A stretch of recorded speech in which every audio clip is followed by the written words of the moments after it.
In today's video, I'm going to teach you how to use Section on Substack. Sections let you organize your publication into distinct channels so readers can follow exactly what they're interested in. Think of them as focused newsletters within your main publication, perfect for splitting topics, formats, or publishing cadence while keeping everything under one roof. Start by heading to your Substack homepage. This is your dashboard where you'll manage posts, subscribers, and settings. From here, open the Settings area. The Settings panel is where you'll configure everything about your publication, and it's where sections live. Inside Settings, look for the Sections option. This is your hub for creating and managing all the different channels within your publication. Go ahead and add a new one. This begins the setup flow for your section. Now, give your section a clear, memorable title. Choose something that tells readers exactly what they're getting, like a weekly roundup, deep dives, or quick tips. Keep it short and specific so it fits well in email subject lines and navigation menus. Consistency with your overall brand voice helps readers instantly recognize the content.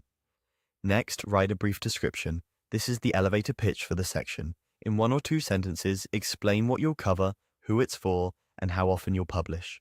This description often appears in subscribe prompts and can help readers decide whether to opt in. Aim for clarity over cleverness and use keywords that reflect the content's focus. You'll also see an optional field for a sender name. Use this if you want emails from this section to display a different from name than your main publication. It's helpful when you run multiple sections and want readers to identify each one at a glance in their inbox. Keep the name professional and consistent so subscribers know it's still coming from you. If your section will include audio, choose the new podcast option to connect a podcast to this section. This sets up a dedicated feed for episodes you'll publish here. It's entirely optional. You can skip it if you're not doing audio, or add it later as your content evolves. When everything looks good, create the section. Substack will add it to your list of sections, and you'll be able to edit details anytime. From now on, when you write a post, you can assign it to this section so the right readers receive the right content. This simple structure makes your publication easier to navigate and helps subscribers stay engaged with exactly what they signed up for.